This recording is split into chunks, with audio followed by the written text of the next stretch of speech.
What's up, everyone? 3 times faster here. I'm Max11, also known as Russ. This is Max, also known as sometimes Vanguard Jesus or Russian Jesus. Just Max. Prefix Jesus. Yeah, just Jesus.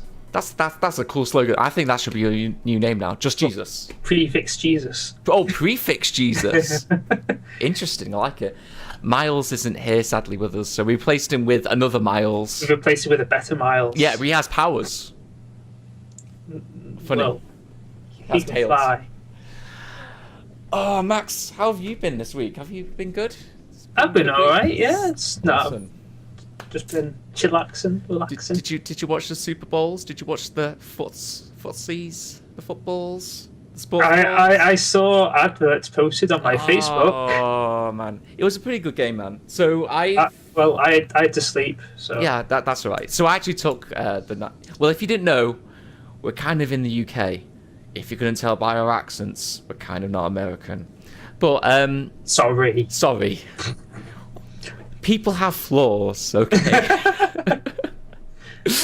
So I watched it. I took the day off work. I was like, yeah, I'm gonna watch this because it was the 50th one. So I thought, why not? Okay. Do you know anything about the NFL? How much do you know, Max? It's in America, right? Yeah, and they call it football, and they call football soccer. There you go. There you go. I've taught you things, but it was a pretty fun game. It was the 50th year of it, so they went all out. They had the MVPs of all the Super Bowls come in and had a little show of this is all the best people that we've had for the year.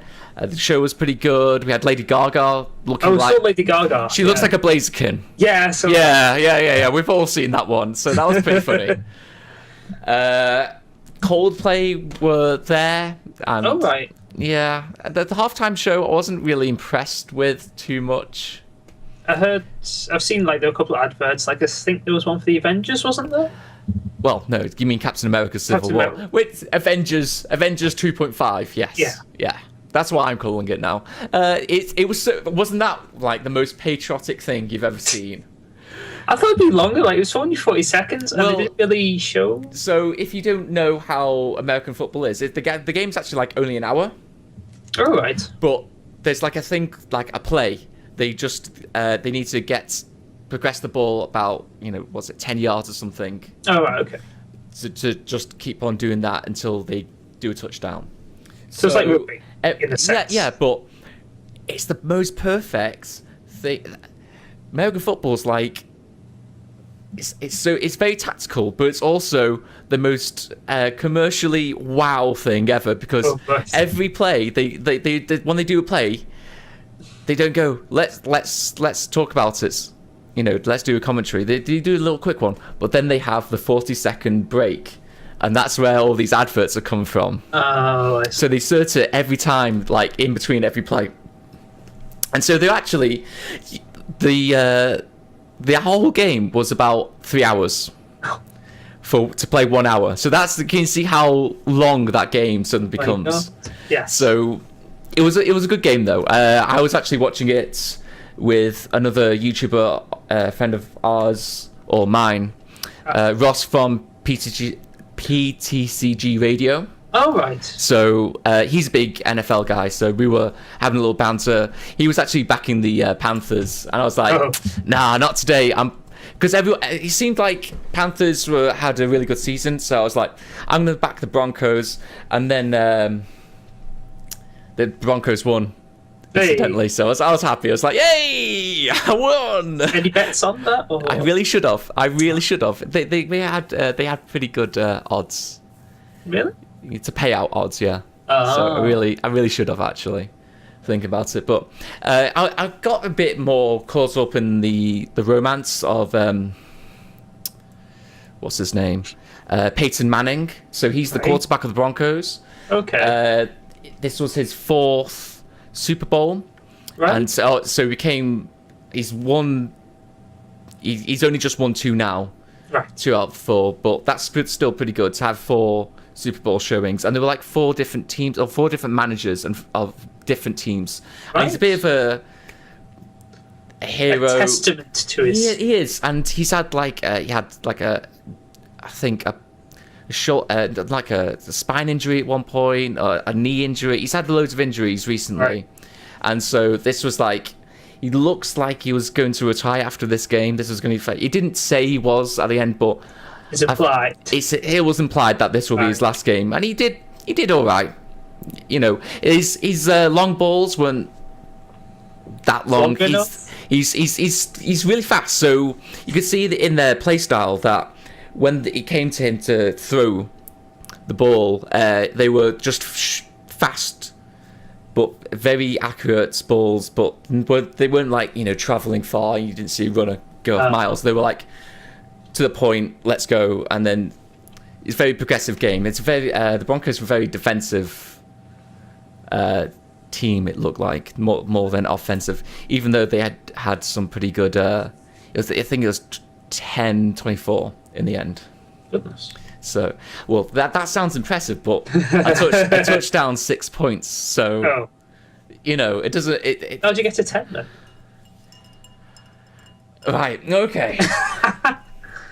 So, if you don't make a touchdown, right, you get and you progress a certain way up the field. Don't quote me on this, guys. I don't watch NFL that much. I used to watch it in my college days, but that was a long time ago, and I can't remember. This is a long time ago.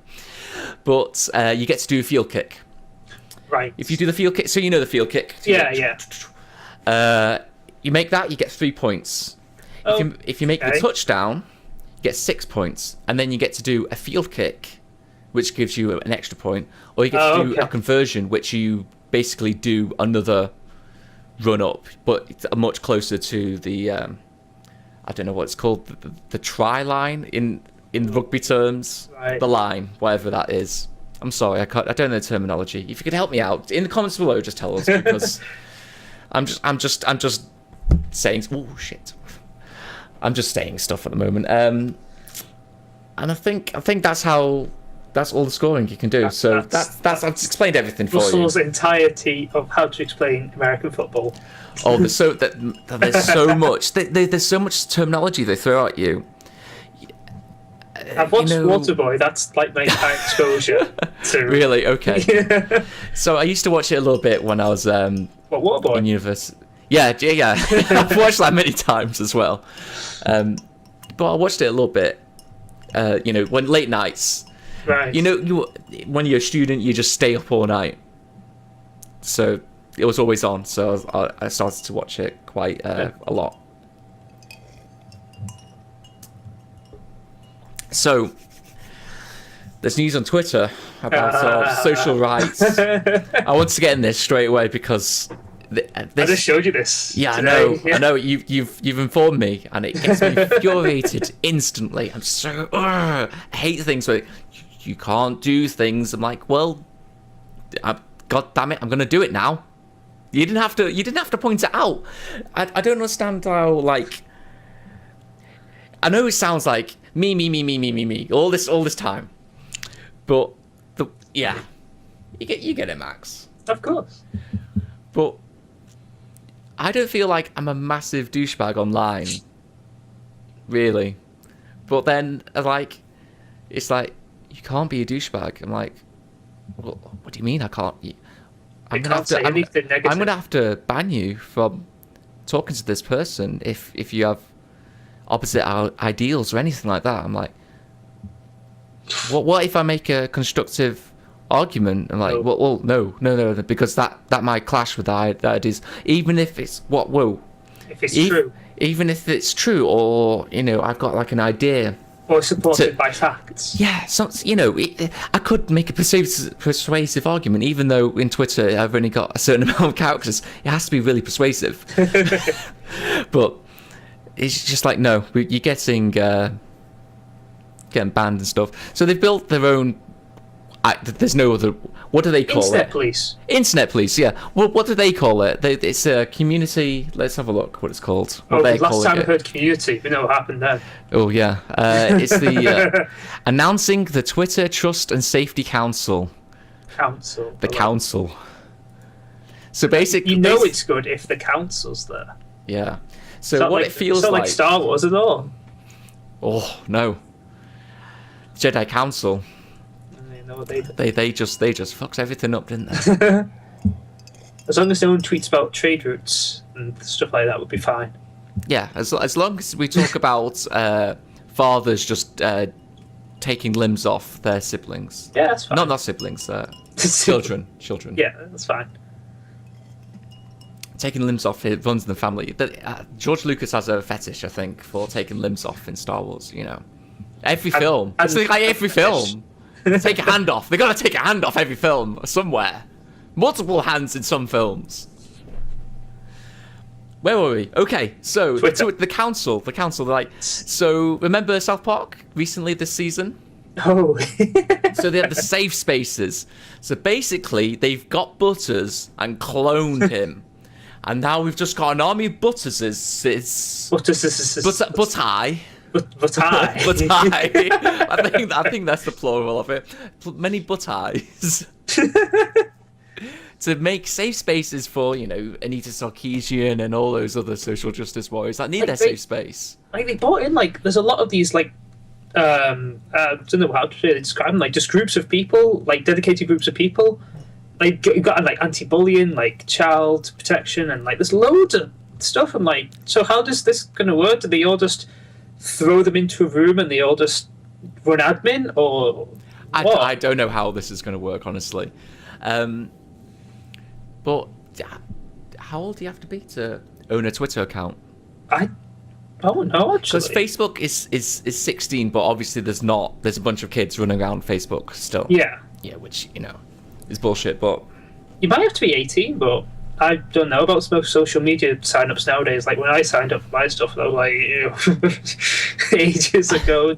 It was ages ago, wasn't it? It was pretty much the dawn of Facebook and all that. So we're just showing our age, basically. I'm not old, just ancient. I'm not old, just ancient. That's a cooler word and scores more in Scrabble. Maybe. Let me. What's this? But I don't know, it's pretty scary, so you can say whatever you want, but we'll just censor it so that people can say whatever they want. As long as you're the right kind of people. To protect your freedom of speech, we must take away any freedom of speech that doesn't agree with our freedom of speech. Okay, sounds like fascism to me, but okay. I seem to have forgotten that the freedom of speech is also the fact that you're free to disagree. Yeah. It's not just the fact that you can say one and no one can. I think I'm progressive, therefore I'm right. Yes. Okay. So I have to agree to this, or what? I mean, I know there's been several actual instances where people have been bullied online and stuff, and that's yeah, sure. I don't think that's really a Twitter thing, though. I'm pretty sure that's more of a Facebook kind of thing where they can actually target you, because you can have to go by kind of real name on there. But I feel this is more of a direct answer to people saying, "Oh, I've been bombarded on Twitter. These first people saying I'm wrong. Help me," and then they'll just ban, whoever they disagreed with. And this feels more like a direct response to that. But that's what the internet's about. If I say something and somehow everyone reports back to me that I'm an idiot, I'm like, well, okay. I just have to live life no, maybe, you have to block all of them. Sorry. I thought maybe I could learn from. No, there's no learning. Just never. Don't change. Character building. Never change. Nothing, no. Always be a dickhead. Okay, that's fine. God, could you imagine playing card games like that? Yeah, it's fun, isn't it? My deck is perfect. Nothing can be changed about this. Loses every time. If you didn't know, me and Max used to play a lot of card games. Well, still do, really. Yeah, I mean... Well... oh, yeah, you've got the White Schwartz and the Vanguard. Remember those days, Max, when we used to commentate Vanguard Nationals? That was fun, though. That was very fun. Yeah, we had some fun times there. And now they're gone. It was only 2-3 years ago. Yeah, I know. Actually, no, because we did 2013 and 14. So it's only one we haven't commented on. Yeah, one we haven't commentated on. And then there'll be this year, I guess. Yeah. I mean, I think, no, there's two, because we had two in that. It doesn't really matter. It's a long time ago. Yes. Get over it, Max. Get over it. Stop trying to be famous. You little fame monger. Please support us on Patreon. That's 3 times. Right, Max. We both watched Deadpool. Yes, we have. Miles isn't here, and he's not watched spoiler it. alert, I guess? Yeah, should we just go straight into it? I mean, if you actually care about films and stuff, you should be watching it day off. It's one of my this is coming things. out on the Friday. I don't think it comes out in America. Yeah, in America on the 14th, isn't it? No, 14th is like Sunday. I think it's coming out tomorrow.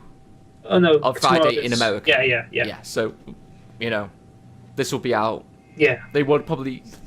Most of our audience, I think, have watched it. How did you like it? I thoroughly enjoyed it. Like, it's kind of what I expected or hoped a Deadpool movie would be. Mm-hmm. But I was pleasantly surprised to actually see it play out as I would want it to. So, yeah, I really liked the structure of it because you can't handle, if you did a typical origin story and told it linearly, you'll have 40 minutes nearly of just Deadpool at the end. I think it'll just absolutely crush everyone. This is what I've heard about a lot, that they've done the structure in such a way so they get snippets of Deadpool and not like an extended scene with Deadpool. And doesn't it work perfectly? It works very well, I'll agree. And it oh my god. Some of the fourth wall breaks are actually pretty amazing. I enjoyed spotting them. So on repeated watches. I've only seen it once. I mean, I think I spotted a lot of Bob Liefeld references. Yes, yeah. There's one at the beginning with the cup, the Starbucks cup. Mm-hmm. That's pretty funny. And I love the intro sequence. That was phenomenal. Oh, the credits where they don't actually have actual credits. It's just some hot guy.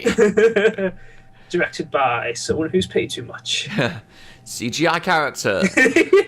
It was so this my god, there's so much meta jokes in this movie.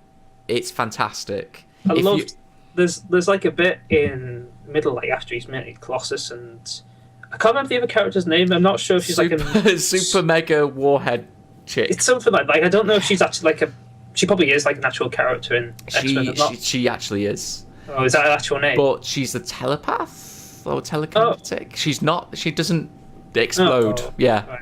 Right. There's a point where he visits the mansion, and she appears, and when she yells back for Colossus, he's the only one to reply. Yeah. And so as he's walking back out, he goes, "It's strange that in this huge mansion, you're the only two people who seem to be here. It's like the studio couldn't afford any other X-Men."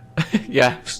that got a huge laugh when I did your screening have I don't know why. It had a huge atmosphere. Yeah, I think a lot of people recognise Deadpool because in the UK it's very rare to have big cheers and clapping midway.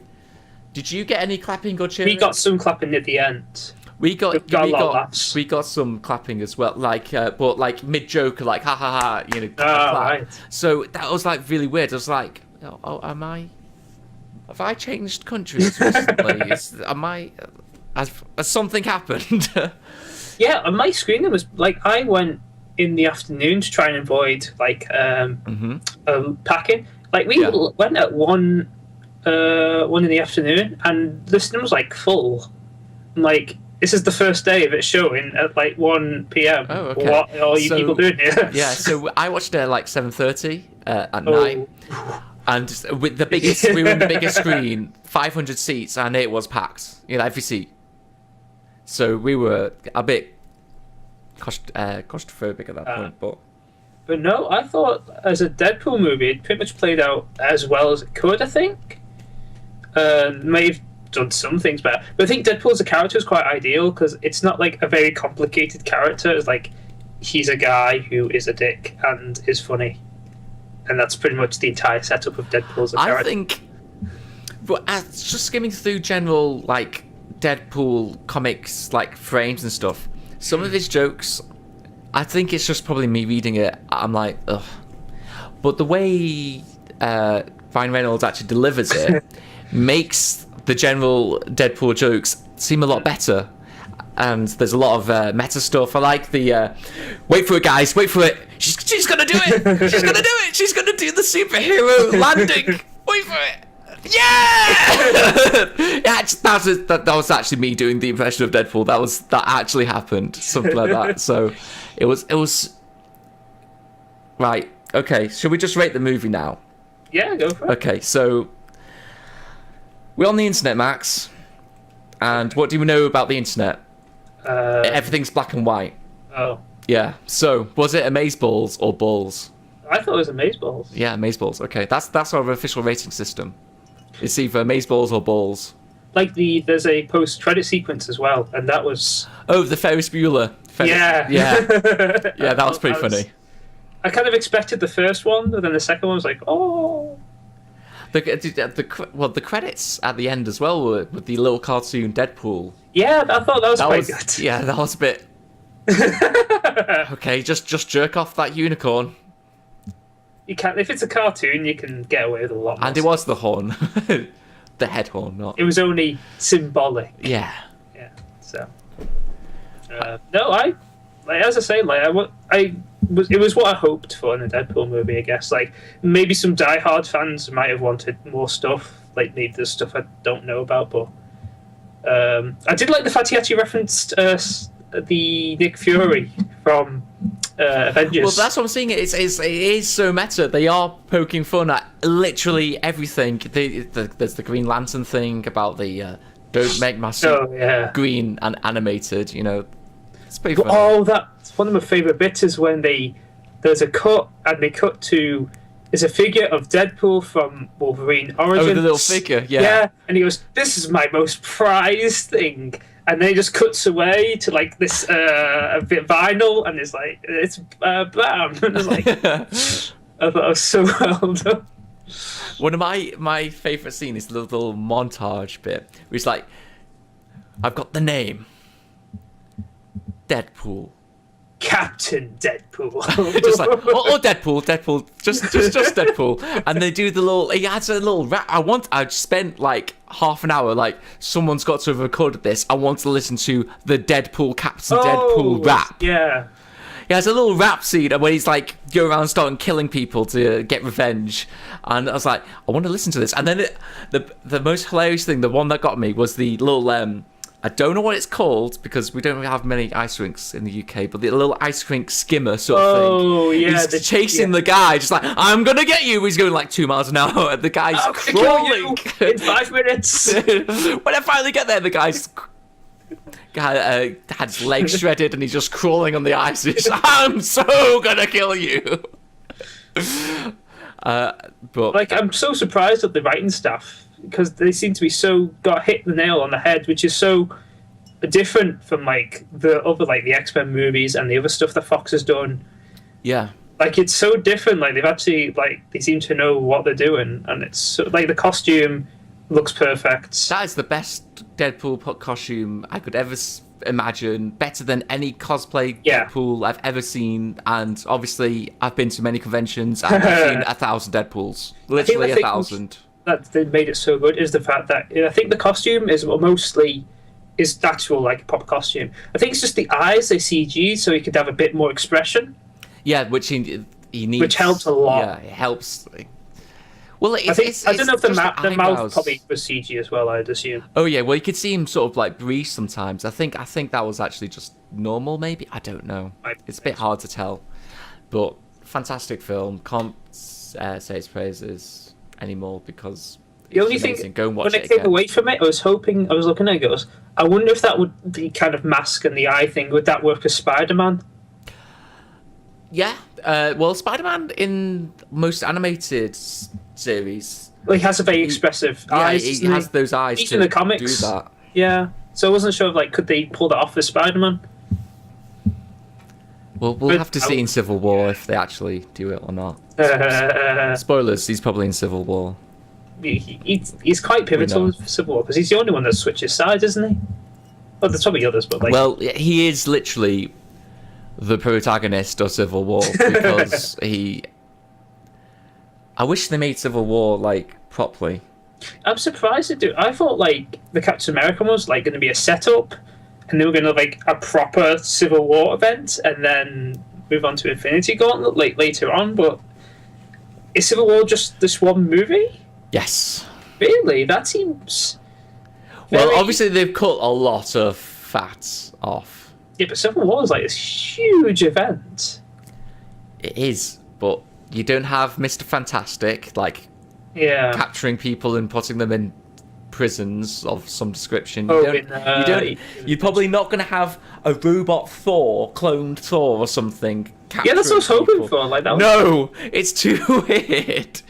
It's not weird enough. We've got the Guardians of the Galaxy for the weird stuff. You can't put the MCU too weird. It's going to throw people. You can only have like... This is like the thing, going back to Deadpool. In the X-Men universe that we've got now, we can have a Deadpool. And that's it. That's your crazy zany character. And you only have one. You don't have millions of them. Because it'll be too much. I know you like that sort of stuff. Because I know your personality. We need Deadpool. No. Pandapool's like amazing.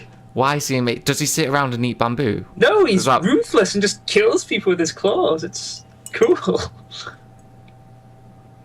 You should see me, right? And then we need is it Galactapool? Or it's like Galactus Deadpool? Do we need him? Who else do we need? Captain Unipool? Like, there's loads of... They probably actually have the rights to Galactus Pool, you know.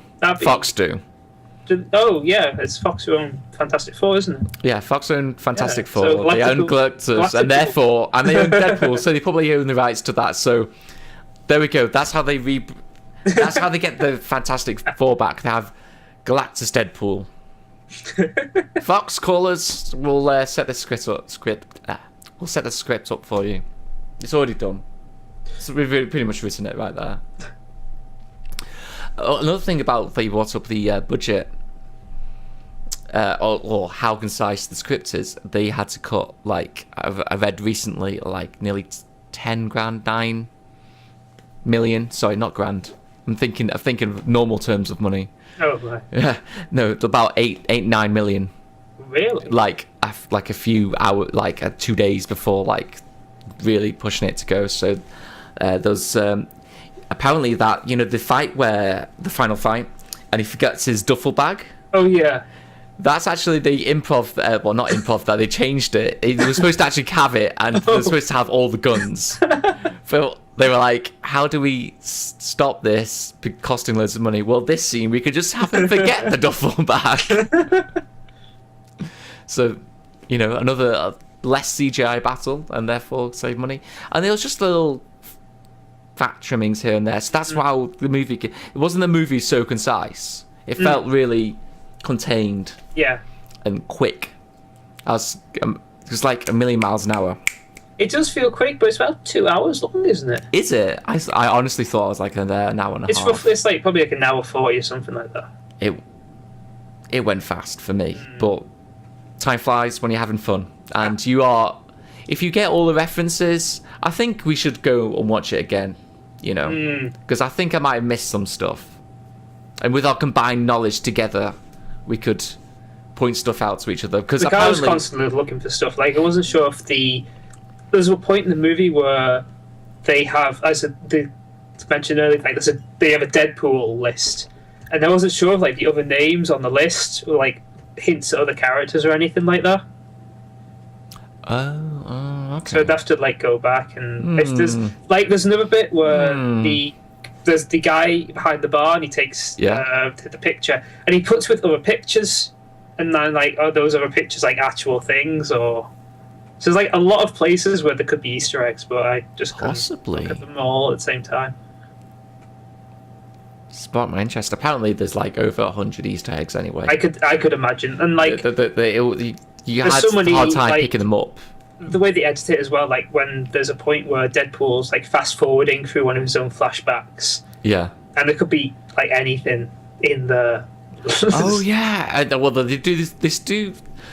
I can't believe they did this. They touched on clopping. Yeah. And if you don't know what clopping is, it's what My Little Pony fan people do, and he had a unicorn. Little plush was kissing it and jerking himself off. This is what honestly happened. I'm not making this up. Only in Deadpool would you see this. The edge with him recently. Pardon? With Ryan Reynolds. They asked him if he took everything off the set, and he said he took the unicorn and he took the suit. I knew he took the suit, but I didn't know he took the unicorn. Yeah. But man, I hope. This is Ryan Reynolds is like. Rise He's done again extremely well with this movie, I feel. Yeah, after is that slope of like, well, basically, when he was first Deadpool in X-Men Origins Wolverine, yeah, he's on had a really bit of a slope of a lull of movies, and it was like okay in that first intro where they're on the mission, like killing that guy at the start. Yeah, because he was Wade Wilson, Deadpool. He can talk. Yeah. And then we took the mouth away from the Merkin mouth. Better. We make Laser eyes! We make it so he can't talk and therefore do quips. Perfect. And laser eyes. Laser eyes. And katana blades that come out your forearms. Oh, Barak actually blades, longer. like Mortal Kombat. They're actually longer than your actual forearm as well. That's my forearm, so I only have about a foot and a bit. These were like out here, like maybe he couldn't bend his elbows, so he had to like just do straight arms all the time until he got his blades out. Yeah, that seems awkward. So it was just evident that well, to be honest, X-Men Origins, I think they just went, they'll just watch any old shit, just throw it up there. It's got Wolverine on it, and then I hated the sight, the CGI claws in Wolverine, X-Men Origins Wolverine. Like, what happened? You've had them for 3 years, 3 movies before this. Where's the normal claws? Why not just use them? Nah. CGI ones that look like literally like toy plastic claws. It's like, great, well done, guys. It made maybe that it costs less to do, probably. Like, yeah, and it looked cheap. It looked cheap, yeah. Like, I assume, like, to put the proper blades from the other movies, you'd have to put them on his skin, like not graft, but like make sure it looks proper and make sure they're fixed properly and everything. I don't know. I don't work in like makeup or anything, so maybe I think I should ask around. I think I could probably get an answer on that. I think one of the other best moments of Deadpool is near the end where he takes his mask off, or his girlfriend takes his mask off, and underneath is the face of Hugh Jackman. Stapled, literally stapled onto his face. There's so many like little Wolverine references they've done in like the trailers and stuff. Like, I think there was. Did you see the trailer with him and Manchester United? No. Have you not seen that? No. His dreams of he kisses them and he's like playing. He's like, yeah, he kicks the ball and he's playing with Manchester United, and he wakes up and he's got a Wolverine figure in his hands. I did not know about this. Have you not seen it? No. Oh my god. Oh, after the show, you're gonna have to show me. It sounds hilarious. It's amazing. The marketing has been amazing. Really, really good. Yeah. That's what I don't understand. Like, Fox has been oddly on the ball with this movie. Like, amazingly. It's like, this is why Fantastic Four was so bad, because all the staff was on Deadpool. No, I think Fantastic Four was so bad because many reasons. Like the start of that movie, it kind of works, but it doesn't. But the thing is, it doesn't make sense. The characters never make sense from the beginning. I like the premise. I like the Cronenbergy body horror thing. I was invested at that point. It's like, shit, this is going dark and sinister. I would never thought that you should never really go there with the Fantastic Four. But like, okay, you've got me. Let's go for it. But so the point where. So you remember the first 10 minutes where when meet a kid. That when they meet kids, at whatever high school. Oh yeah. And that science fair, and somehow they're showing the teacher something.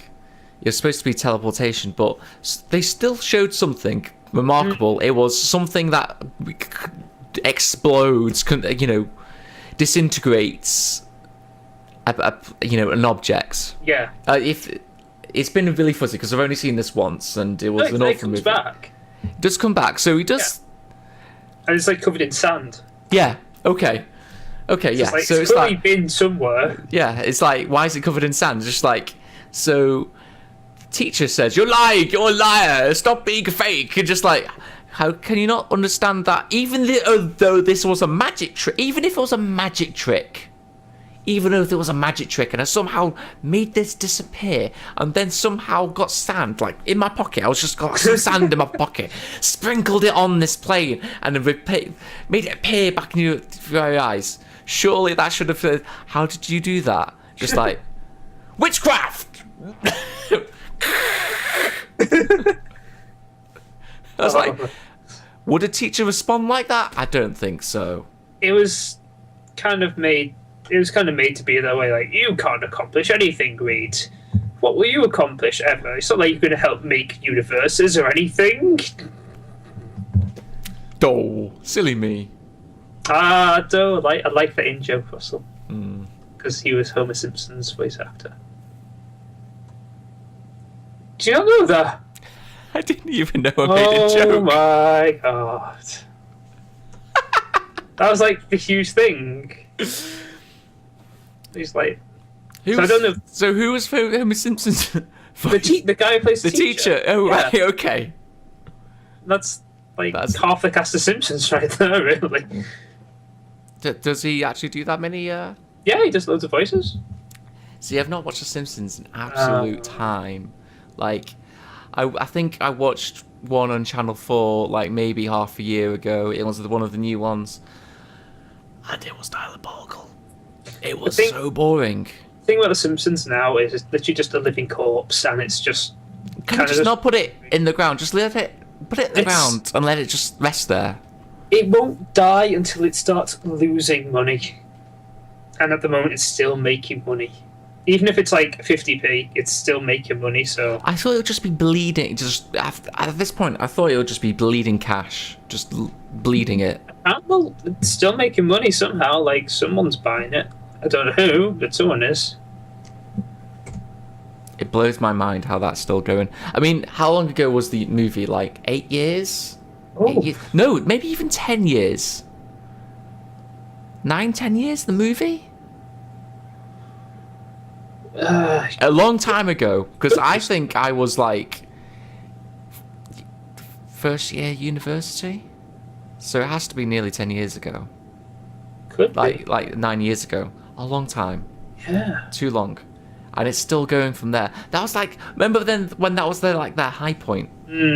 Like, this is it. This is the Simpsons movie. And yeah. It's just like, so basically you ripped off a Stephen King novel. Oh, okay. Now that is actually, the Dome is now like a show as well. Yeah. The Stephen King novel. Oh, is now a show. Yeah, that was kind of weird. But I think people thought, oh, it's a thing from The Simpsons, so... they thought they stole it from The Simpsons. I'm sure someone probably did. But no, I think it was really crazy because like once you get like a movie that's like supposed to be like your big deal, like we've got the movie, that's it, it's all over. It's on the up and up now, and then what happened to Mario getting the movie? That was the big... Hang on. I think we should look at something. Why isn't Mario in our like selection of movies? Because let's be honest, that movie is amazing. I'm only 1/3 to blame, you see. So. Okay. Well, maybe one of us will put it on this week. Maybe. I remember watching, like, it wasn't too long ago, I watched the Mario movie, though. Like, I think it was on TV quite recently, so I actually watched it again. So, like, as a movie, it's like, yeah, but like, I understand people's criticisms, but like, as a stupid movie, it's like not bad. This isn't like a stupid thing to watch. And honestly, what could you have done? Like, I like how they like tried to make.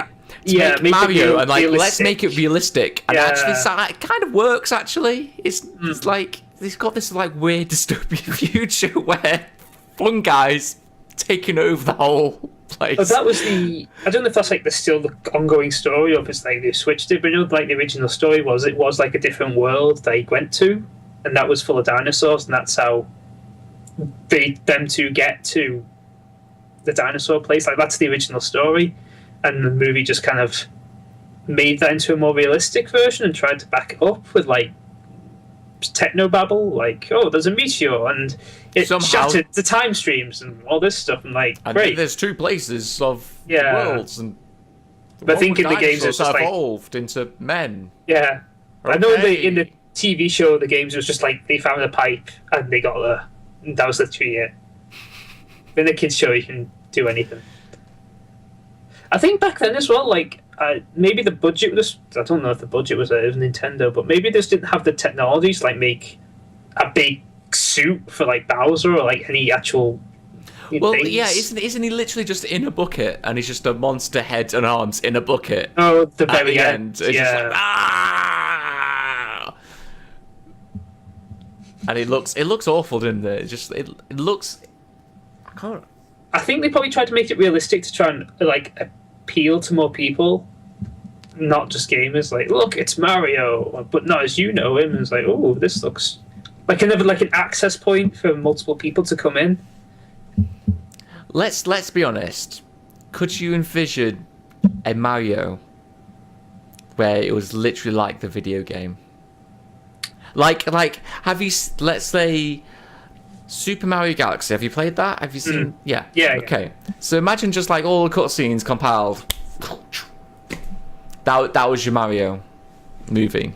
Could you envisage something like that working? I think you'd have to have something where you'd be going through, not like an actual stage or probably stage references, but you'd have to have him either. You'd have to set the movie up so he'd have to be traveling to different locations to get something, like he has to gather pieces or something and then get somewhere, so that in the instances where he's traveling, you'd have references to the stages, and maybe that's where he jumps and he has to actually have some kind of not obstacle course, I think, but you know, he has to actually get through various places to get to the next, so you'd have platforming places and maybe fire or something. You get what I'm getting to.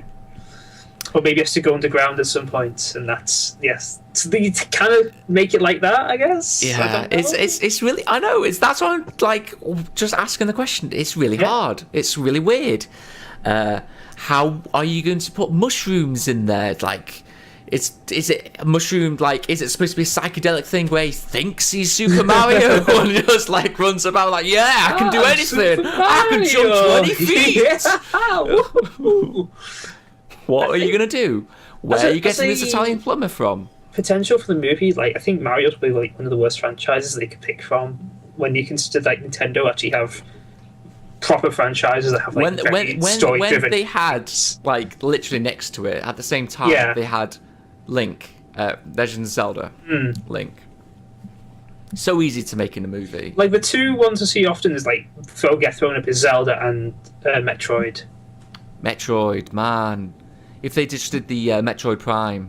You can't think. I love what happened there. It's like, we'll make Metroid Prime, make 1, make 2, make 3. They'll make the series last because they introduced it at the beginning of the GameCube series and it lasted all the way to the Wii.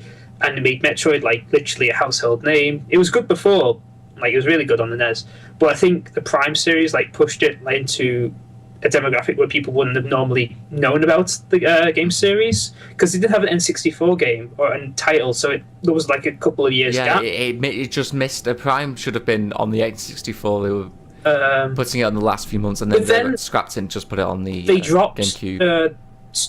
Retro Studios, who made the games, like, no, we're gonna do our own game, and it's going to be we're going to make Metroid Prime non-canon, and we're going to have Samus be the most have post-traumatic stress disorders. Another M. Wazoo, if and anyone doesn't Ridley, know. It felt like a really big kick in the teeth. Like, oh, well, you've made the series last like 10 years. Fuck off. You've carried us here, now it's my turn to shit on this franchise. But then other M bombed, and they've given it back to Retro Studios. It was like, we're so sorry. Please make us good games again. Metroid Fusion as well. Have you ever played that one?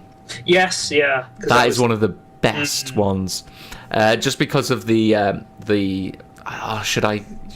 Okay, there's an X-Parasite that takes over your suit basically, and so it's like the moments in Resident Evil with the Nemesis, just walking about, just like star. You always see that coming, and just like, oh shit, I need to run because this thing can one-shot me. I'm weak as hell because it's a Metroid game. You always start with like no health in it, and you get progressively better and everything. But my god, Metroid Fusion, brilliant game. So talking about video games, have you been playing anything or watching any media? I've been playing Medabots on my Game Boy. Because it's not that Medabots game. That's actually not Medabots. What is it called? It is Medabots. Is it called Medabots? Yeah, it's called Medabots. It's a remake of Medabots 3. I thought you were talking about the other game. No, what was it called? No, I'm playing the proper game. Because we binge watched Medabots on a streamer watch. I was like, alright, well, we're going to play the game now. Oh, no, I remember why I stopped, because all my guys are horribly broken.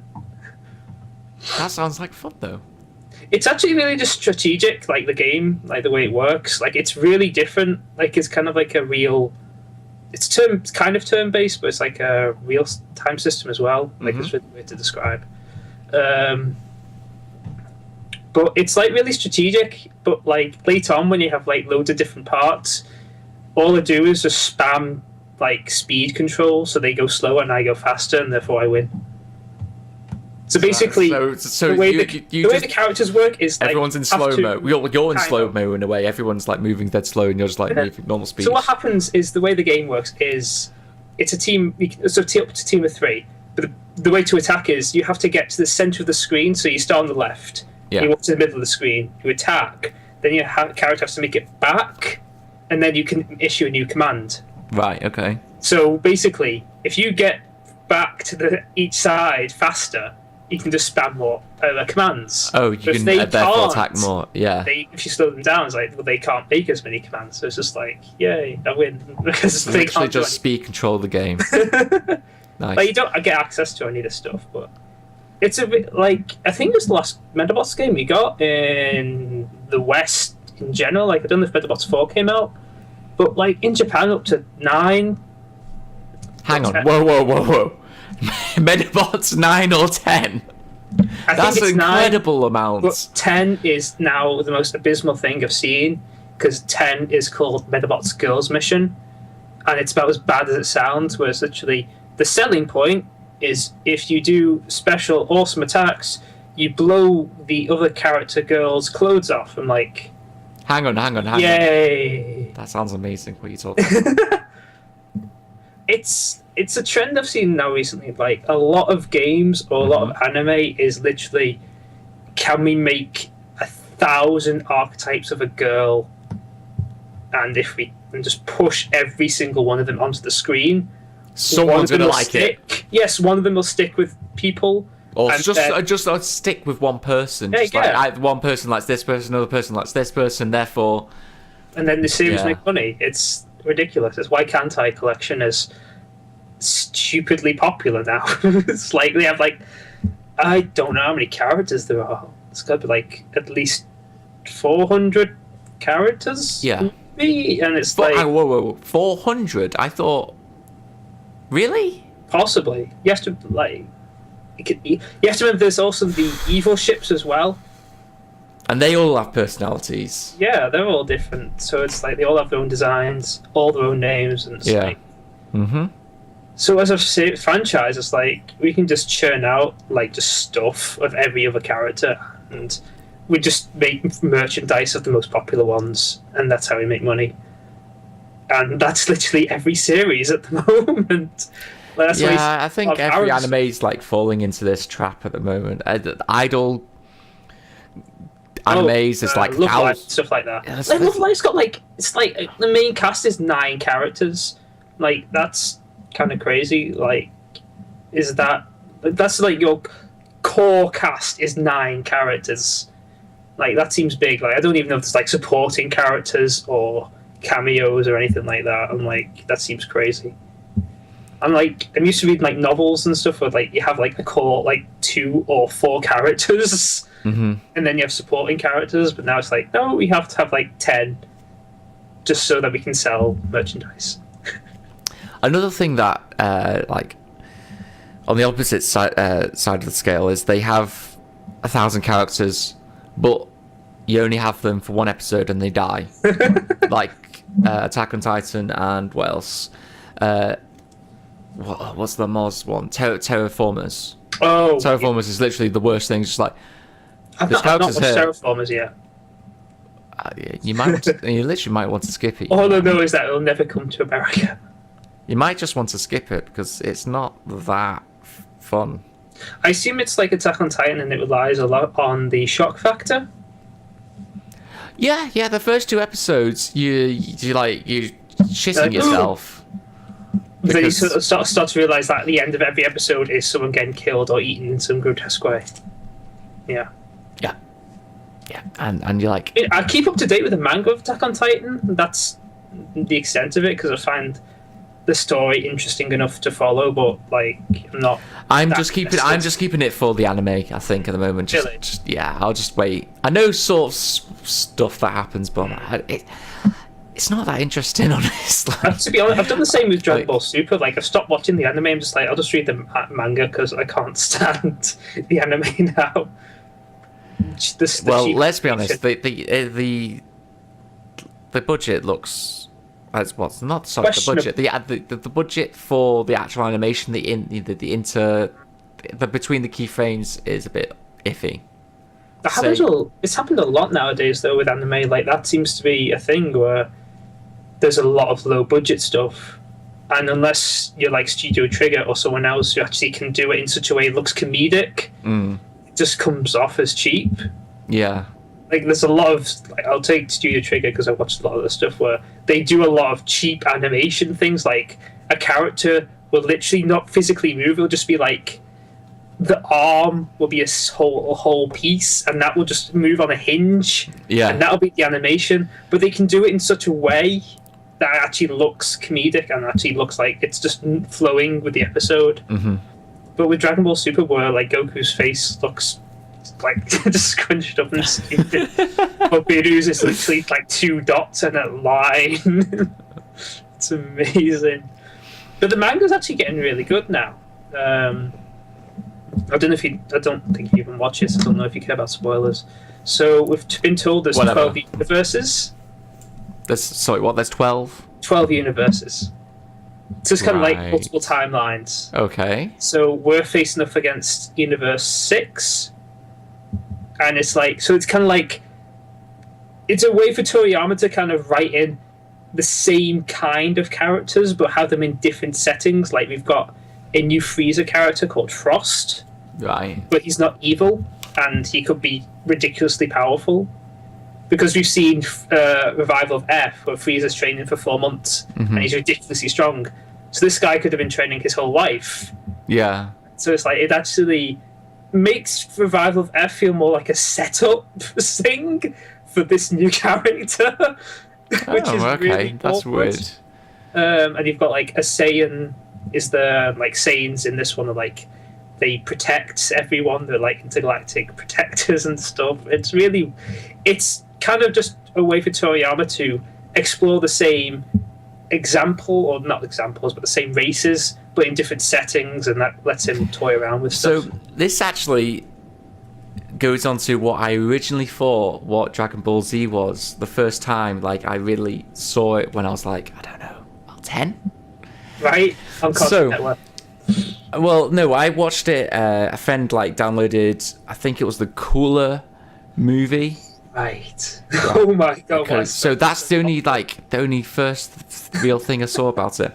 And because I didn't know any of the characters or anything, it looks like, to me, there's main character Goku and different races of the same. I thought it was like supposed to be like this universe thing, and like Vegeta was a version of Goku, and Yamcha was a version of Goku, and you know, because they've all got the same eyes, and then what's his name? Piccolo was a version of Goku, because they've all got the same drawn eyes. I thought, it's like, are they all the same person? And just like, it's this weird multi-universe thing. I can get into this if it is like this. It wasn't like that at all. That's not as bad as my first introduction to Yu-Gi-Oh! My first introduction to Yu-Gi-Oh! Is the mini virtual world arc. Not the in-between Battle City. I'm talking about the four-parter one.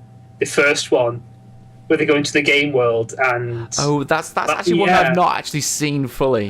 No, I need to watch all of Yu-Gi-Oh. So the show is they go through in the game, and the cards actually exist. Like, it was completely the wrong thing to show me to get me into. Like, this is like, because it was, as I said, it's like a friend who had recorded this off the TV. Yeah, and it's like, oh, watch this. Like, this does not explain anything. This is just gibberish to me. Why are people dressed up as barbarians? Yeah, I was like, is this what it's like? They go into games and stuff? I was like, no, it's about card games. Like, oh, I didn't really get. I think like the episode after that, I watched the Arcana episode.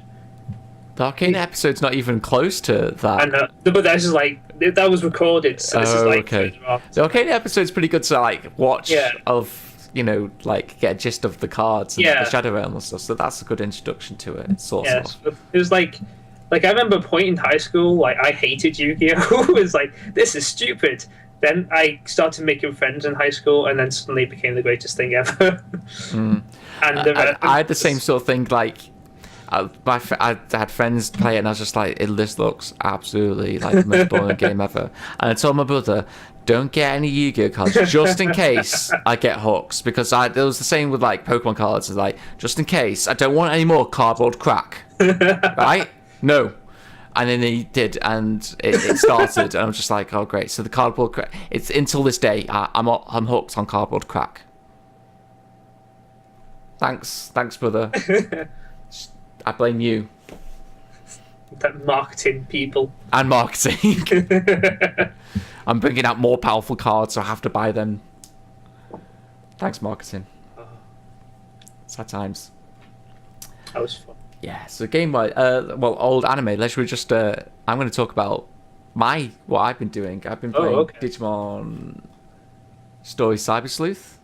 Oh, Digimonst. Digimonst. Ori. What's Digimonst? Digimonster. It said Digimonst Ori. Digimon Story. There's no O. Oh, there's the O. It kind of blends into the characters. Like, okay. There you go. It's a nice artwork, actually, on the cover of this. So I've actually, as you guys probably know, I've been watching the anime just to watch try. But this game, I don't need to refresh myself. Oh, I needed to refresh myself. This game is probably one of the best Digimon games there have ever been. So we've got it plays like Final Fantasy X, like the same battle system, pretty much. For some reason, it goes into it's like a detective story. 50%, well, not even like 50% of the time, it's like a weird detective story. They go around and talk about otaku stuff, and there's because it's relatable. Yeah, honestly, and urban. Japanese urban mysteries and myths and stuff are thrown in there as missions. and hackers. So if you like into computers, like I'm actually a software developer, and you could see like them referencing stuff. Like, this is actually quite funny, and they just dig into some stuff. There's a bit randomly. One of these, they're like I don't know what they're not evil Digimon, they're like eaters, digital eaters, like these bagged entities. Bad guys for the basically bad guys. And one of the like, there's a scientist that follows you sometimes when these digital eaters come up.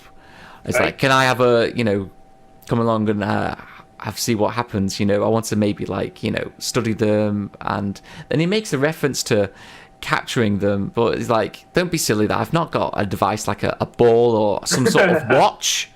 And he just like, oh, okay, you're just gonna dig into Pokemon and Yokai Watch. That's ballsy.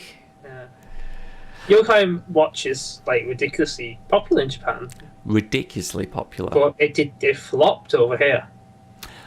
Well, I can believe it, because I think it's too integrated in Japanese culture, to be honest. Like, yeah, that's one problem I had. Like, even the name, like, is very. What's a yokai?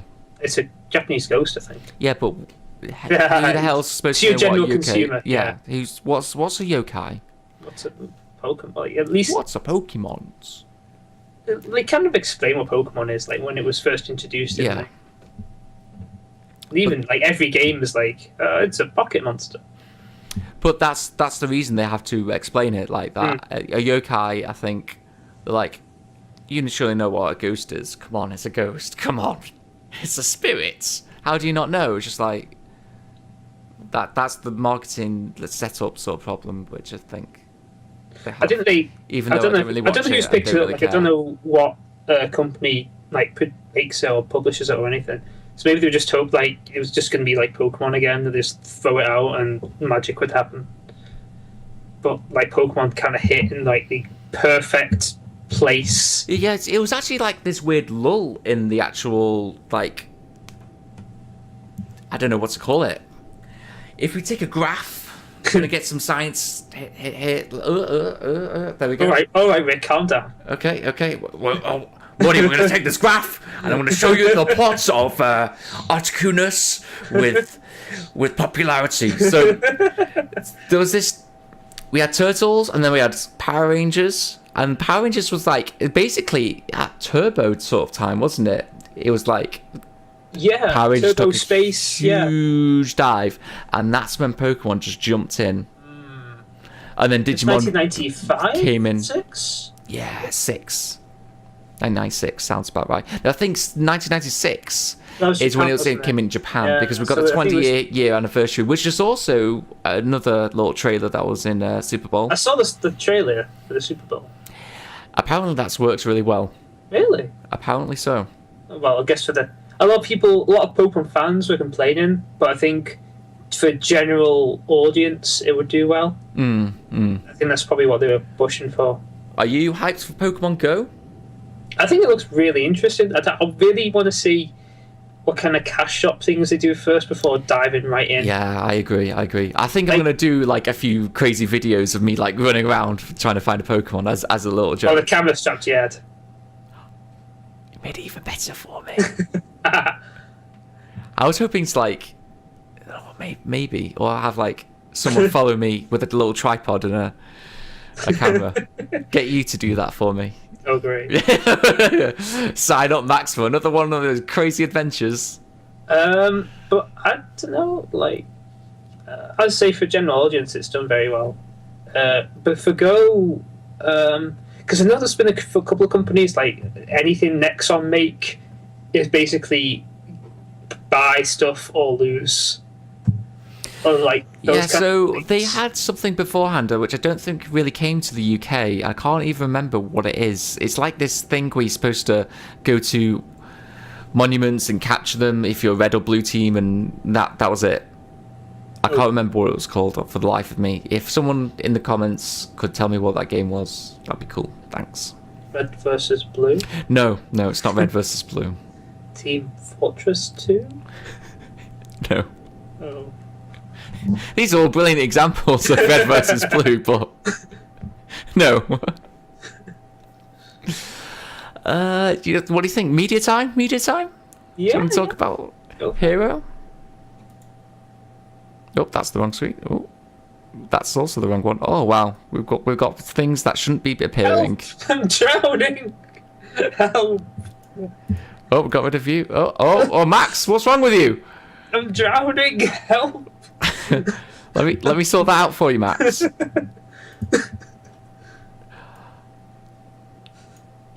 I'm so sorry, buddy. Hey! There you go. You can take up all the screen if you want. There you go. There we go. We fixed it. I'm sorry about that, buddy. I completely forgot about these screens. And we've lost Tails. Bye, Tails. Yeah, fuck off, Tails. Right, in Sonic 2, Tails died constantly. If you were Sonic. All the time. Yeah, he did, but it was just like I'm too fast, I'm Sonic, and Tails is gone. It's like there was no point having him there half the time. Unless you had a second controller. Oh, don't tell me you didn't know you could control Tails. I think I did. I actually knew about it. Just don't give me that look. Just like it's come back to me. It's come back to me. Okay. I usually used to play Streets of Rage on the Mega Drive 2-player. That was fun. Streets of Rage. If anyone there remembers that old title, that's gone now. Do you think Sega are ever going to come back? What do you mean as a major console? Yeah, it's like a powerhouse that it used to be, because now they just make shit. Honestly. Name me the good Sonic game in the last 7 years. No, that's what I'm saying. They make shit.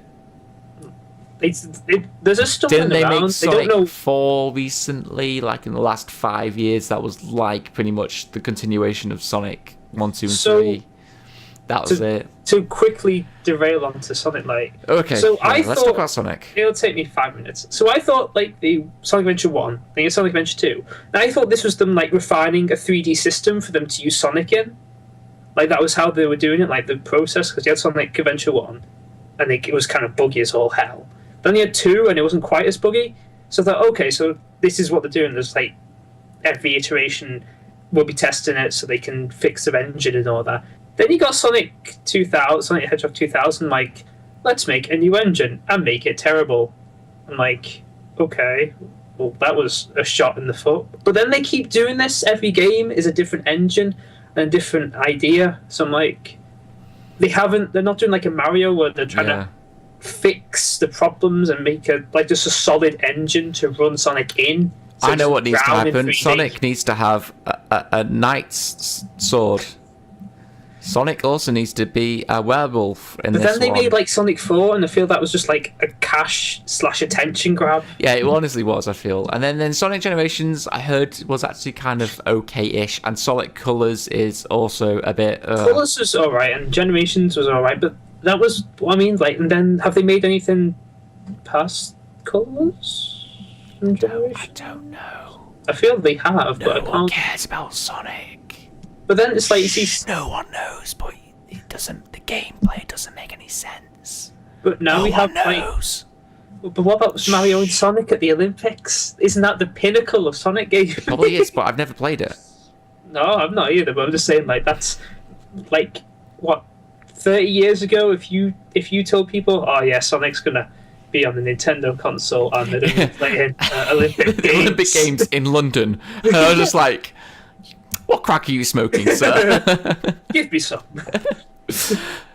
Oh no, so coming back to Sonic doesn't make any sense the first few games of what it's trying to do. What's the point of Sonic, Max? You mean Sonic 1, 2, and yeah. 3? No, yeah.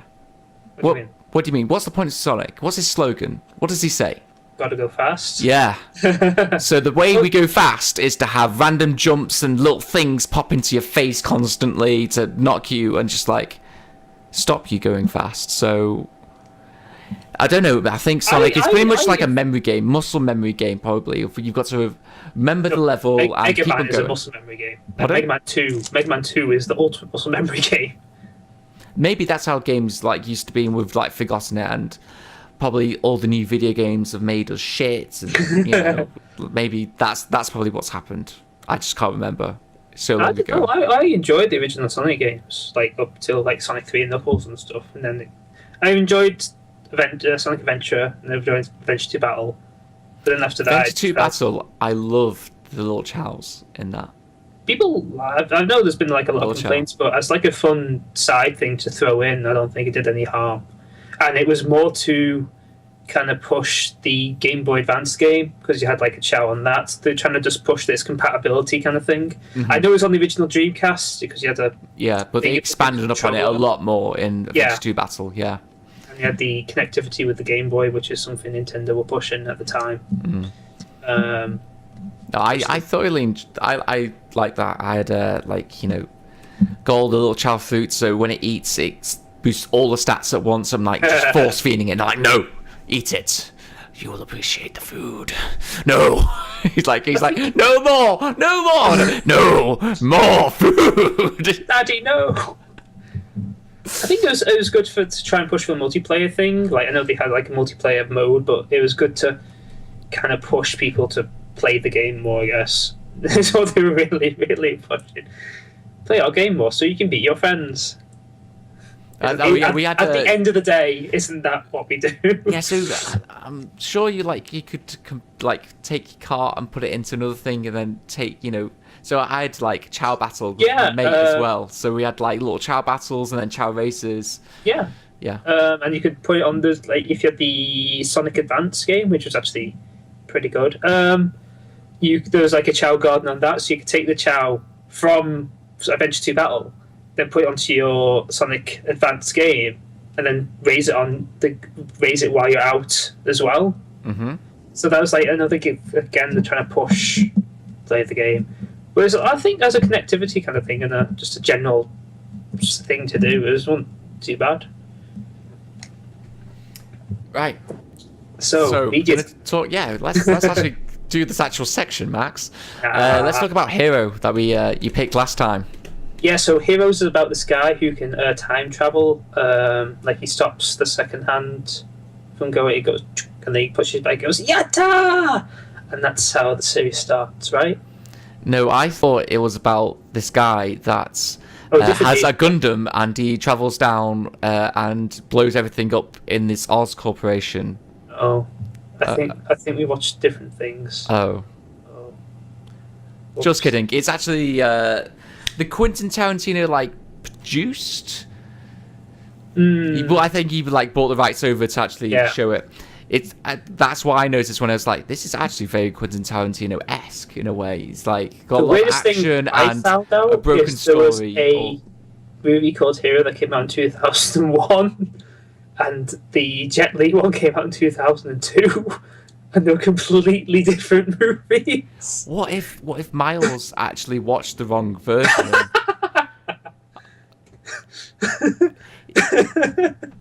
That's why he doesn't like it. What version was that? I didn't know about this. Yeah, I was looking on the internet like literally this afternoon, and it's like Hero 2000. I'm like, what? I was like, this is not the movie. I was like, Hero 2002. Oh, why are these different movies? There's some copyright. Yeah. I thought there was only one at that time. 2001, remember? So it might not have been a very well received, or maybe a straight to DVD or something. But yeah, Hero at the time was the biggest Chinese movie, highest grossing Chinese movie as well of the time, and number one in their charts, and I can see why. Do you like it? I fully enjoy it. I mean, that's why it was on. Yeah, that's why it's on the list. So we have to talk about the first fight scene because that's pretty much the reason why it's on there. It's probably one of maybe one of the best fight scenes in cinema history. Yeah, it's the choreography. Like most martial arts films, choreography is very important. Mm-hmm. And I think this one is quite good. In the way that one of the characters is using, I don't know what it's called. It's like a pole arm, is it? Is that what it's called? Yeah, it's a pole arm with a spike on it. So I think it literally is just called a pole arm. But yeah, but unlike most sword fights, which are more like a dance, you don't often see a pole arm in a fight scene in a movie like ever. Yeah, so like usually you see a load of grunts have them. Yeah, usually it's because because they they have that spear and they just Yeah. have it in front of them and it gets knocked off, and yeah. or there's a load of them and it's a huge battle like Lord of the Rings or something, and it's the front Yeah. of the line. But to actually have it like as a main feature, and the way it just bends as well, Yeah. like, is really weird, but It makes a lot of sense. yeah, it does, because it's got so much weight at the front because of that The blade. and it bends the blade. The blade blends and bends the pole. Does it blend? It does it blend? No. Only when Russell tries to talk. Yeah. I think I'm literally developing a lisp as I speak on this podcast. I'm going to be an idiot, a dribbling idiot soon. What do you mean soon? Soon. And you're going to talk like Jonathan Wass. Jonathan Wass. Wibbly wobbly eggs. 2 wibbly wobbly eggs out of 5. Wibble wobble. But I think the first fight scene, it's really weird because it's like as the movie progresses, you kind of see the same fight scene play out several times. But the first one is like you only see it play out once. And just the way the guy's using the spear, like the way it bends and the way he thrusts it several. Yeah, so they play in the rain as well, and they get an old guy, an old blind, I don't know what musician. Yeah, a musician. He's got a string instrument of some. It's playing this slow calm thing, but at that point they don't actually have a fight. They're just standing there, imagining, in their minds. Yeah, in the mind. So you see this elegant, amazing, well camera positioned, framed fight with nice little shots and everything, and then that's it. They're actually still standing there and going, okay, let's fight, and it's one strike dead. Yeah. But yeah. The fight that is probably one of the, we can't really explain it too much because it's just so well choreographed. As opposed you have to watch it to know what we're talking about. Like that's one of the main reasons I picked it for the list. Is like a lot of problems we have with cinema today is a lot of fights have like so many cuts, and it's just cut, and you can't follow what the heck's going on. You just know there's people. Yeah, there's no actual like flow. It feels like, but it hurts bad when it's just shaky cam, and he's like, oh, did he hit him? Did he not? I don't know. Maybe. I think shaky cam's like this tool now that directors use. Like, we didn't really put much effort into the fight or the choreograph, but if we shake the camera, it looks really intense. So I think that's probably the best thing we should do. Maybe so people don't have to buy tripods anymore, and they just have some guy. No dollies. We did this. This movie doesn't need a dolly. We don't need it anymore. just a guy with a handy cam.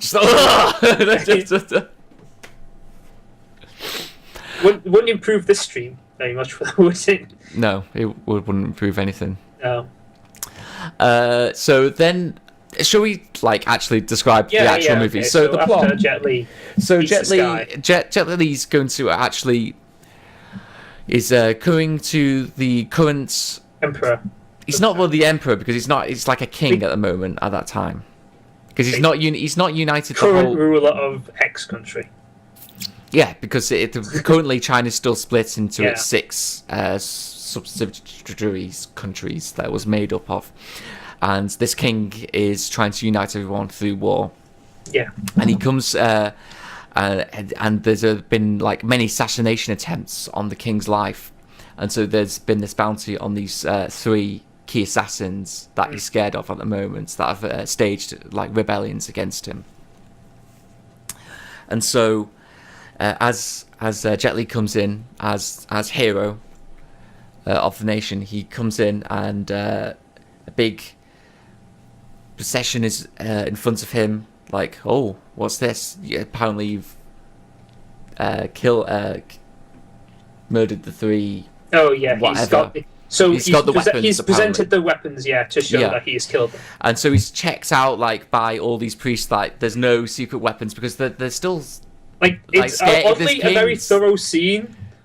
they like take his clothes, like they're looking through his hair and everything. Yeah, they're like, looking for anything. It's oddly thorough. Yeah, but I think that is the point of it. Is like there is nothing on him at this point because the king's so scared of being assassinated. Yeah, like he's decked out in armor. Yeah, you can't even be close to him. Yeah, so he's actually has to be 100 paces away. Yeah. From the king initially, but as he says he's killed these and tells the story of how he killed these assassins, he gets closer and closer to the king. It's like, you've done well. You may move closer to me. Yeah, and have all these houses and all these gold and well done, sir. Well done. You killed this guy, so you get gold and land. There you go. You know how it would be, and then you could have a drink with the king. Yeah, that's the reward. Like that's your big thing. But then the king's like asks him, "Well, how did you kill these two people? It was a broken sky and broken sword and falling snow." Falling snow. Yeah, that's correct. And Sky is the first assassin that he killed who had the pike. So he tells his story about this army coming to this large calligraphy house. Yes, calligraphy house, because the sword and the calligraphy are very intertwined, apparently, which I could sort of see, you know. This like arm movement. Yeah. Yeah. He defends it with falling snow against. I don't know how many arrows, a gajillion arrows are just as fired. Many as the computer could generate. Wasn't it obvious as well? That was like, this is a really cool movie, and then until that point happened, it's 2002. I can forgive it. For that. We can forgive it for that because it's only that little bit. There are still actual arrows being fired into like the huts that they're in. It's CG when it's like far away. Yeah, when it's like getting to the house, but once it's at the house, it's real arrows being the real arrows being thrown into whatever scenery it is. Mm-hmm. So you could tell those were real. So I appreciated that at least. But the way they're defending, just like, we'll just hit these arrows away and just like, well, this is just general kung fu-y stuff, so I'll let this slide. This is like traditional kung fu sort of thing. So I was just like, whatever. A little bit of fantasy is fine. So then he oh no, we forgot about the reason why he's there. He wants Broken Sword. He's a master calligrapher, and he wants him to write the 20th symbol of sword. Yeah. And so he can work out, therefore, how he can defeat Broken Sword, because like, it'll tell him everything. So tell him how he uses a sword and everything. Yeah. But then he doesn't. That doesn't. It doesn't work out at all. It's kind of weird how that doesn't come to play. So he shows the pike spear to Broken Sword and Fallen Sky, and those two apparently were a couple, but they're like odds ends at each other at the moment. Because Fallen Snow had an affair with Sky. Yeah, apparently so. So they're kind of on edge with each other. Yeah, so then what's his face? Broken Sword has an affair with this random servant girl. Oh yeah. Fallen Snow gets really angry. Stabs him. Yeah. In the fit of like anger. Yeah, so he didn't actually need to know how to beat Broken Sword. Yeah. And then they have a fight. Yes, Hero or Nameless, as the character's called in the movie. We forgot one important thing. The girl that Broken Sword sleep with also has a fight with Falling Snow. Before that. She has a fight in it's like some kind of, not a forest, but like a wooded area.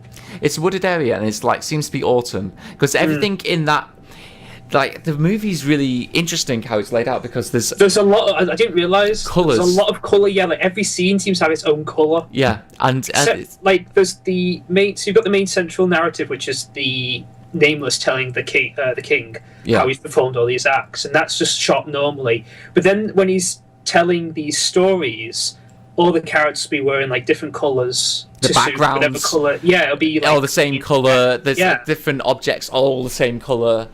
And so the first one, it was Sky. It's like a light blue, grey colour. Everything is. Yeah.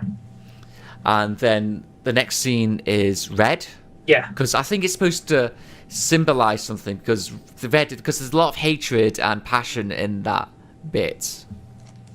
Revenge as well. Yeah. So I think the colours are supposed to are feelings. I think that's what they're going for. They're just like the mood of these scenes. Yeah. So anyway, the revenge bit happens between the servant girl and Falling Snow. Falling Snow obviously wins, and then they have a nameless hero has a fight with Falling Snow in front of all of the all these guards. All the guards, so they know that he killed the Falling Snow.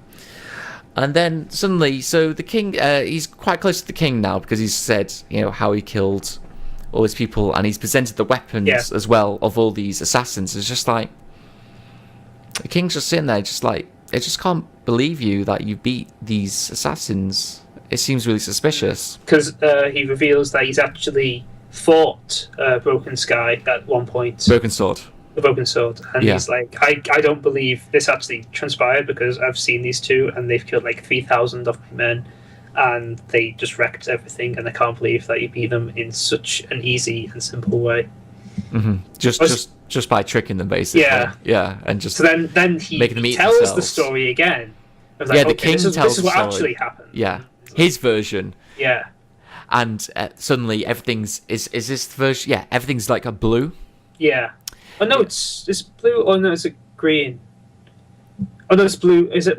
Yeah, because it's blue and then it's white later on. Yeah, it's blue. Yeah. So this is the king's version. Because the king's figured out, like, yeah, you're here to kill me, but obviously you need to be in this so many steps. So I reckon you've done all this stuff to do this, but I can't figure out how you got these two to go along with your plan. Mm-hmm. So the king's telling him how he thinks he's done this. Yeah, and so it's revealed that the king has worked out that there must be some sort of attack that unnamed knows that can kill the king in a certain amount of steps, and he's displayed this in front of Sky, Broken Sword, and Falling Snow to show that he can take on the king. Yeah. And but he needs them to basically give up their lives, basically, or at least one of them. Yeah, so he can get within close enough to use the technique. Yeah. And so a bit of he's supposed to apparently be able to. Oh no, this is later on. Sorry, this it's a very confusing story, because there's a lot of this interpretation of what this have, like, one scene repeats itself over and over again. Because you literally have the initial fight, and then you have like the same story told 3 times, and then you actually have the end play out. Yeah. Once you have got the information from all these 3 different parts of the story. So in the end, this is one of my favourite bits of the movie. Is so hero kills Falling Snow, and then Broken Sword is honouring his woman, basically, and is trying to kill him. But they have like this string fu, graceful flying string fu over a lake, over a massive lake, and it's really beautiful to actually watch, because it is like a dance. And I was watching it again. It's really good. I can't explain it. It's just something you have to see to really explain it. It's like the graceful butterflies attacking each other and skipping along the water like normal string fu you see, but very graceful, because everything's blue and it's about sorrow. Yeah. And so again, they're doing the same thing that they did early in the movie, where Sky and Hero had the fight in their mind. Broken Sword and Hero do the same again. Mm-hmm. They do the same. They have a fight in their mind, and they realise who would win. So then the Emperor's like, okay, that seems to make sense. But then there's a third iteration of the story where he's actually telling what actually happens. Yeah, and so everything turns white in this version. Yeah. Oh no, this is after the king then tells Hero.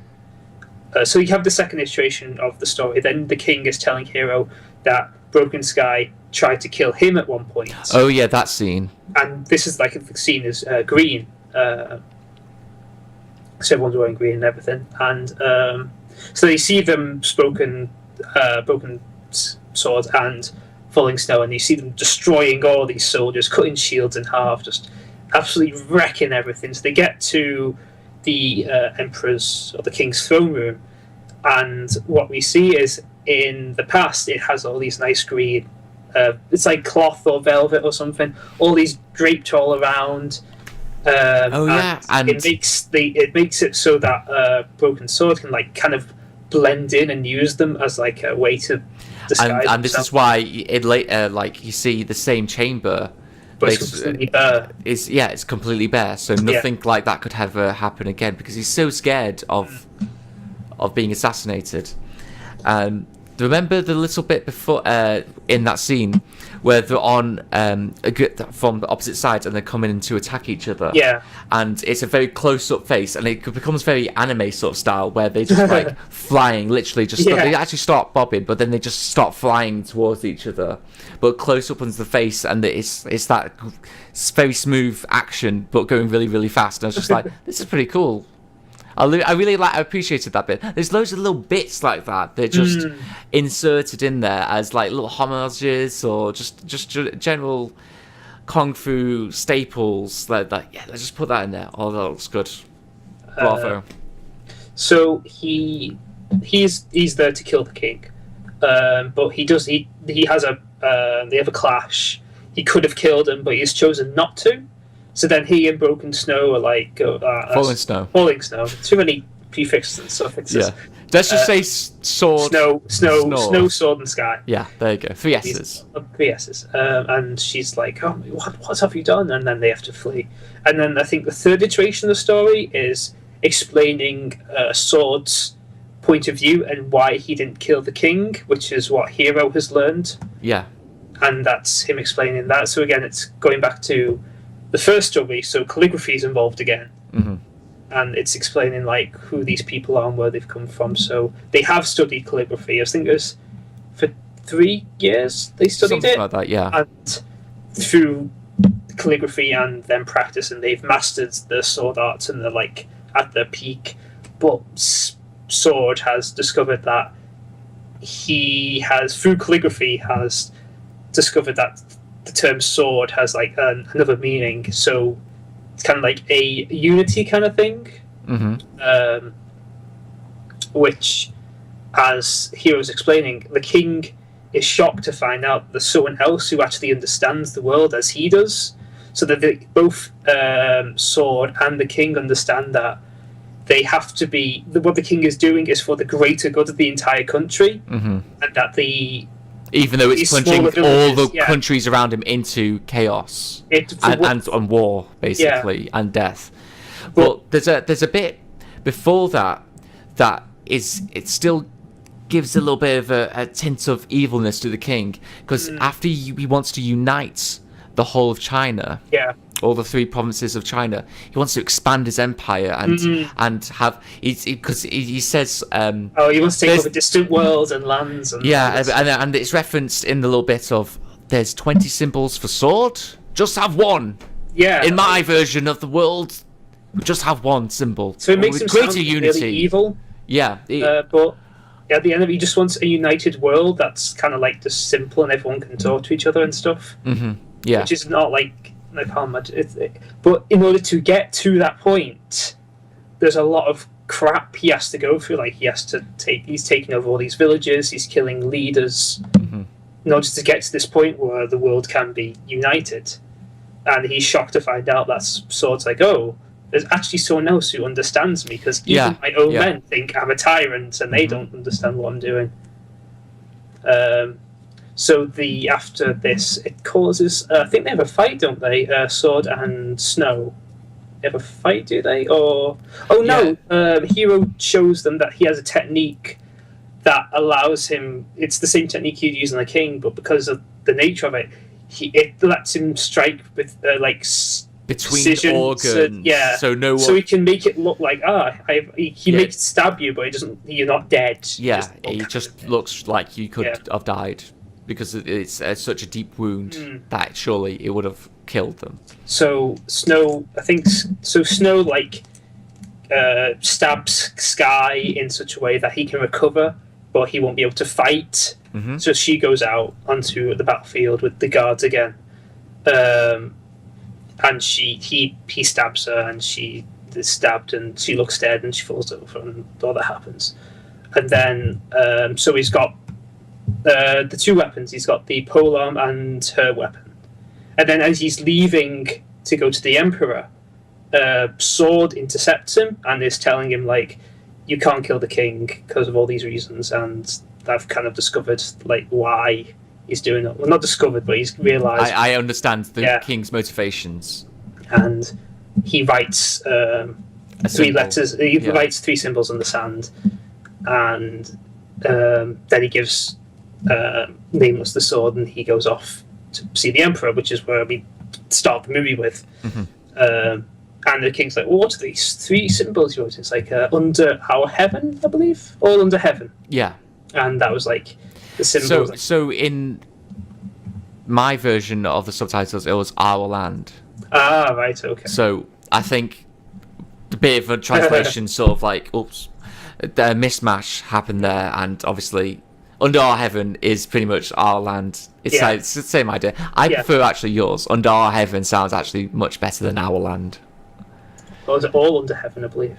Or was it all under heaven? All under heaven. Yeah, something like that. But so the king's like, so the king realizes, like, now he's got the full story. He's realized, like, so this guy's come to kill him. So, like, so they have some talk, and he's looking at his new calligraphy poster that he's just got, because Heroes presented it to him. Mm-hmm. Which is the 20th symbol of sword. So he's looking at that and he's like realizing, I realize now that his symbol has meaning. Is like the way the sword is such a way that to master it would be not to need the sword at all. Mm-hmm. Yeah. Which is kind of weird, but I can kind of understand, like, how it works. Like, you know, to protect someone, the ideal way to protect someone is not to need to protect them at all. Mm-hmm. Yeah. It's kind of to comprehend. Which actually perfectly goes back to our Twitter thing that we talked about before. Shouldn't need protection. Do things yourself. Just saying. Don't need your safe space. So, make yourself your safe space. So inside yourself. All the king's guards are now coming up because they've all overheard this conversation. Now, like, casually, like, I've been sent here to kill you. Yeah, so they're all rushing in. The king throws Hero the sword, like, okay, well, if you're going to kill me, that's sword. how he asks how you kill me, and he goes, I'm going to take your sword. Yeah, and the king's like, yeah, sure, go for it. because he knows that it's not going to really work out for either of them at this point. He goes, and so basically he takes the sword, goes to strike the king. But he hits him with the hilt of the sword hilt of the sword instead, yeah. And this is the king's shocked, and he goes, and the hero's like, I have chosen to spare you, so make sure you do all these good things. Yeah, you know, don't tear this country, or even more of the country, apart. Because he has come from a war-torn family. Yeah. And so he goes off and makes it nearly all the way to the door of this grand castle, palace courtyard. He's nearly at the door, and he gets shot by 10,000 arrows. Because it's kind of the scene's a bit more complicated because you have all the king's subordinates who are going, he has, he's questioned your law, sorry, so you have to kill him. I forgot about that bit. Yeah, sorry. That emotional part. Yeah, sorry, I forgot about that. Yeah. Like, he doesn't want to, but as his men are saying, it is his law, and he kind of does have to obey his own law. Because it has been established at the start that the king should never be assassinated, because that's why he's here. Yeah. So he does have to kill him because it is his law. And so very tearfully, he has to, give the order to kill him. And then loads of arrows shoot through the sky and leaves like the silhouette in the door almost. Yeah, that's actually a really nice little bit that they showed there. Not showing, anything bad, but, it was a pretty gruesome death. Yeah, all the arrows that didn't hit the door. Yeah. So, and they just bury him as a hero. As a hero, yeah. Yeah. And Sword and Snow have a fight, which seems I don't know, pointless. I guess it wraps up the character arc, but I think the movie could easily just ended with hero segments. Well, I think they just wanted to talk about our land. What did you say to him that was so important? Because it's building up, and it's like, I said our land, and it's just like, well, that's not what we want the king to do. Yeah. It's just like, well, it's what should happen. Until this day, China is referred to as together as our land, which was kind of poetic at the end as well. So that was Hero. We're giving you a huge synopsis, and not the greatest review. No, not the greatest review, but I think it was the best that we could do with just 2 people and our limited capacity at the moment. Maybe if we had like another person. Or maybe if we just had the trailer running at the same time. But whatever, we managed it. I like the idea of like the entire some of the movie, like this whole united kind of ideal that everyone should be together. It's a nice idea. But the message was nice at the end. It was nice and clear, and it was understood that maybe there has to be sacrifice for unity at the end. Which does sound in you can take it in a couple of ways, I guess. Like you can take it like in a very tyrannical way, or you can take it in a way that just means like a united world, which is like world peace. Yeah, that's what we want, right? But what do we have to do to get to world peace? Agreed. So we'll decide: amazeballs or balls. I amazeballs. I put it there. I mean, oh yeah. I just need to give you a choice, and I am going amazeballs as well. Miles, I don't know. I think he might go balls. Amazeballs. Oh, there we go. That's what he said. So. Oh, did he say amazeballs? Yeah, he must have. Was that Miles Powers came back? Yeah, he must have. Tails. Oh, well done, Tails. His voice echoed on the wind, and I heard it through my earphones, and that's what it said. Excellent. It's a unanimous decision then. Well done. Amazeballs. So, are you ready? Is the D20 there? The D20's here, Max. Oh, I want to see it. Oh God, again. This is the show. We have to see it roll. Okay, right. Oh, delicious. World of Warcraft, right there. Okay, so Max has put in Summer Wars for number 6. Yes, I think that'd be quite kind of topical, I guess, because of the director who did it. Oh, come on. Get your act together. Bloody hell, Max. You're making this impossible just because of this. Right, okay, rolling. That was off screen. So I'll roll it again. Right. Okay. Let's get this out of the way. I couldn't even see what it was. Exactly. This is why it's bullshit that you're expecting me to... Right, okay. That is number 17. That is Separate Miles' choice. Considering he's not there, let's roll again. 20. That's a re-roll. 15. Oh my God, it's another one of yours. It's Young Frankenstein, what you wanted originally. Oh no. Oh, Max, why you do this to us? I'm so good at this game. And, aren't you just? I should play Snakes and Ladders professionally. Do you think you'll get much money for that? Probably not. I think so as well.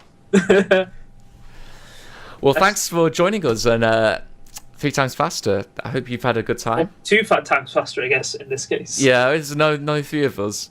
But, should we put this as best episode ever? Best episode so far. Oh no, I think ever. we can always make a better one, but best episode ever. High five, Max. You did well. We're doing that one. This is so awkward. Goodbye, everyone. Bye.